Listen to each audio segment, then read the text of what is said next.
Allow me to introduce Practice Management Associates with Lynn Nelson and Donna Lowell. Let's join them now in discussion.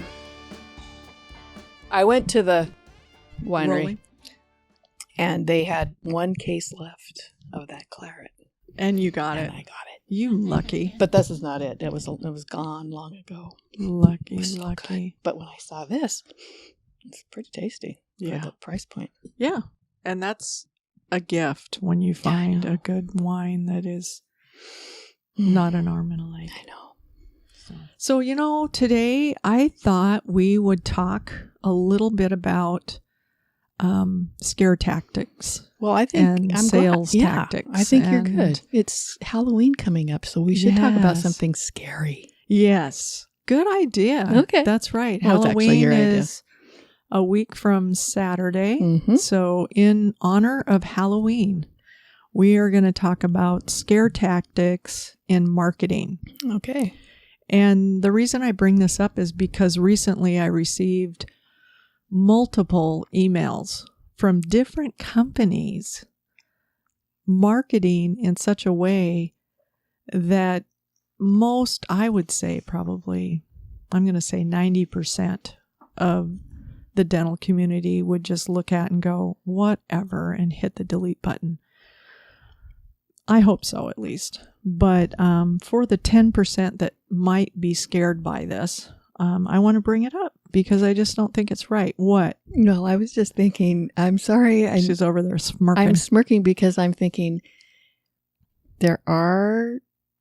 we have met some henny pennies. Henny pennies. I love it. And the henny pennies would buy into this article because That's true. this article The sky does, is the falling. sky is not only falling, but it will not ever go back up into the sky. Right. There will be no sun. There will be no sky. And I hope not. and that's no That's offense, sad. henny pennies. You're just thoughtful people. Yes. No, we've worked for henny pennies. We've worked with henny pennies. There's nothing wrong with being a henny penny. There's it's not. just that you're very thoughtful and you do tend to go all the way to the nth degree of what bad things could happen. That's right. And you know what? Maybe you'll be a little more prepared than the rest of us with our Perhaps. rose-colored glasses on. Perhaps. So anyway, with that being said, I just want to read you this one email that I received. It's pretty incredible, and see what you think of it. I don't want to be sued, so I'm not going to say who it's from or any of that stuff, because if you've received it, then you'll know who it's from, and if you haven't, then no harm, no foul. But I received this.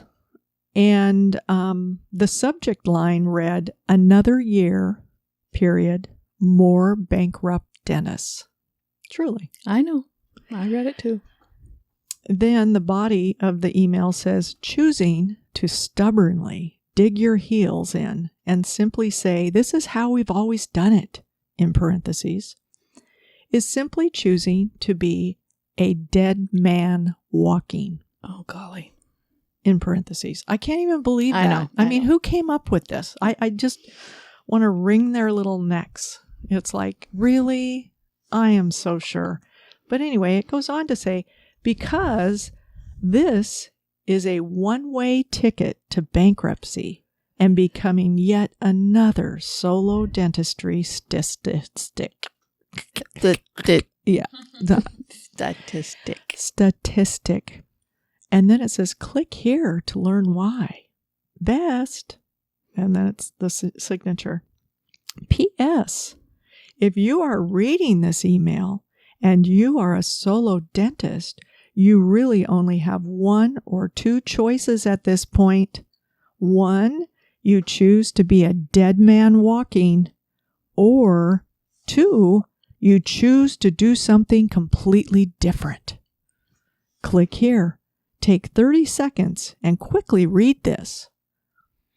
Well, I just, curiosity killed a cat, So I had to just click on the darn thing because, I wanted to see what was on the other end of this. And I just have to read this too because it's just hilarious. I mean, I did. I started laughing. Dentistry, period. On, period. Fire, period. Why does the pandemic have so many solo dentists committing financial suicide and have zero clue about it? Okay. Okay, so first of all, I'm sorry. I just have to interrupt Oh, please do. because we have a wide net of contacts within the dental community, Lynn and I. Very wide. Very wide, deep and wide. And I'm so offended by that because the dental practices that we are involved with currently, and those that we've helped before, and those that we knew before, are all reporting unbelievable production. They don't have cancellations. People want to go to the dentist. They're not afraid to go to the dentist. Their numbers are back up beyond where they were. Yeah. It's quite interesting that somebody would, now this is a predator, in my opinion, that is totally trying to capitalize on those people who are fearful. And I now feel bad that I made fun of henny pennies because it is a time of fear. There are a lot of uncertainties and unknowns, and somebody that will take advantage of that. And I would guess that the answer to this is to sell to a big corporation now while you can, while you still can. Exactly. You're right. And that's just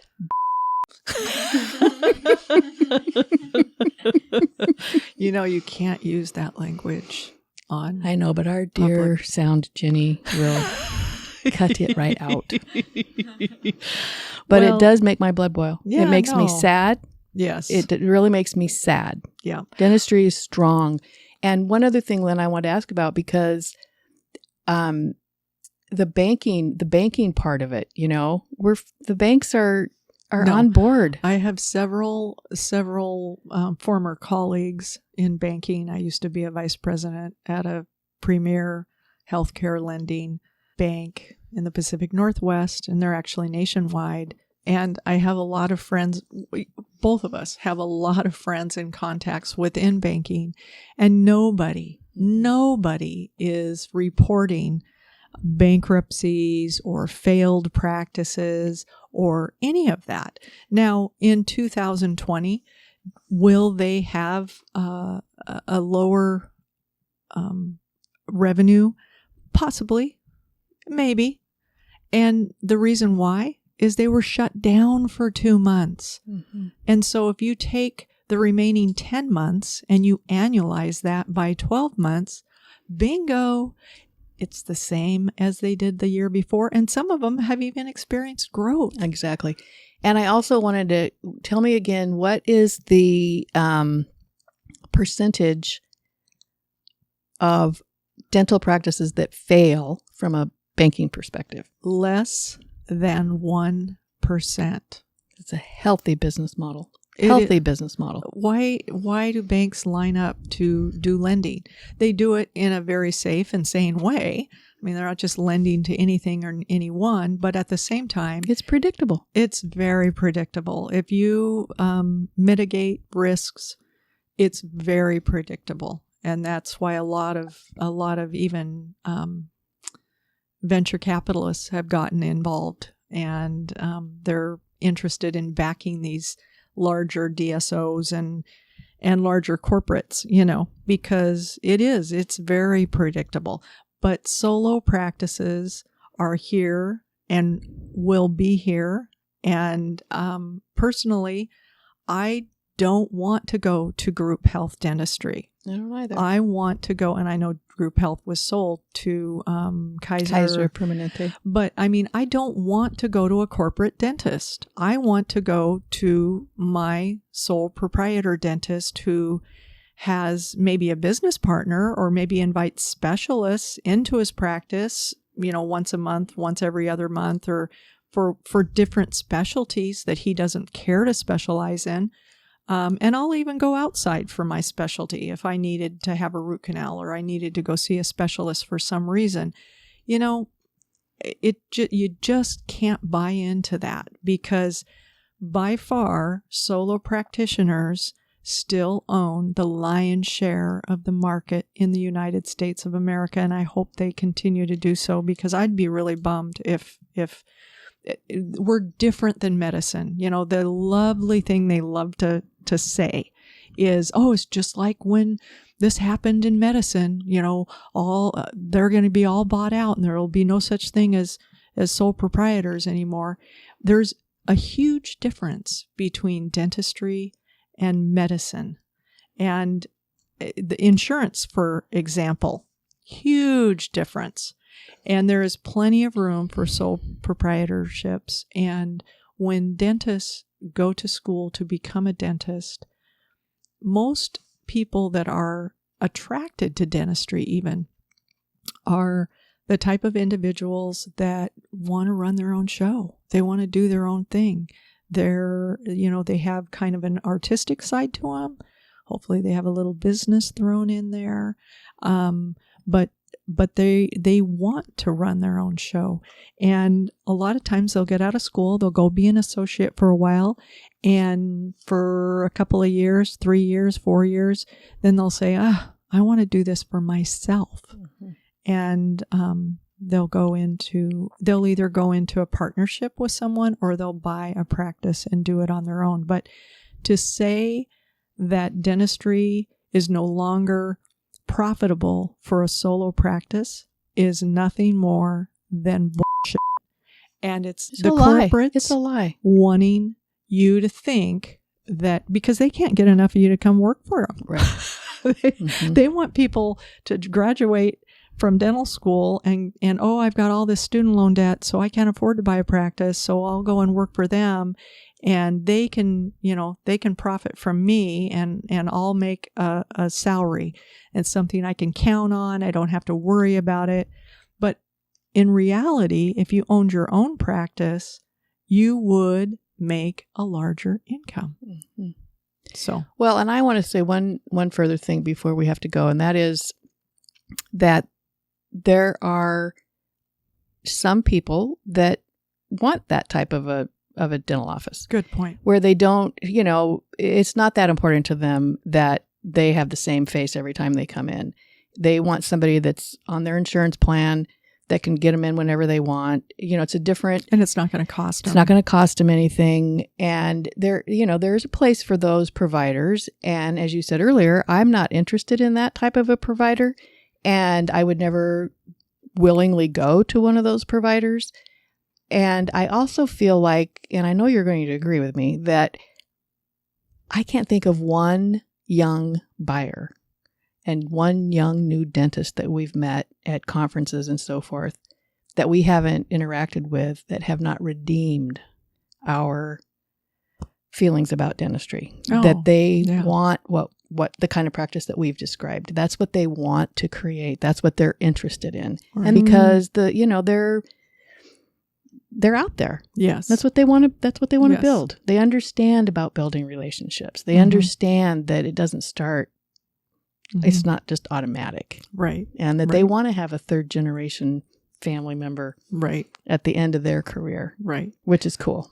And the other thing that I thought and I totally agree with what you just said, and where I thought you might have been going was that there's nothing wrong with the doctor who graduates from dental school and goes into and works for a corporate outfit and likes it, enjoys it, doesn't have the headache of the manager. Exactly. Or maybe they have a little management, but not the ownership burden, or they find that would be burdensome to them. So they enjoy that and they stay in that spot, and there's nothing wrong with that. No, so no I don't judgment here. I don't mean it like that, but when I see something like this that's put together in a way to put out this message that sole proprietorship is dead man walking. Yes. I'm so sure. That just, it's very upsetting because that's just not true. It's completely erroneous. Yep, it is. It is. So, well, I think I've beat that drum to death. Well, it's good. But if you ever get anything like this on your email or you hear it, be sure to do some research. And I think personally, after I clicked on it, the other thing was, when I clicked on this and it went to this place where dentists are committing financial suicide, I just thought, who would even sign up for this? It's silly. It's just silliness. But if you do, some people don't go this in your face about scare tactics, and just do your research and make sure that, you're talking to the right people that don't have an agenda. Because, by the way, we have sold to corporates. It's not that I am just dead set against corporates, but I am dead set against people being pushed in a way that is serving somebody else's wants and needs. And I don't like that. No. So anyway, well, I think we've ran out of time for today, but if you've liked this conversation, please do comment or like us, follow us on LinkedIn, Facebook, send us an email, check us out on our website. We appreciate you, and thank you so much. We'll talk again. Bye-bye. Bye.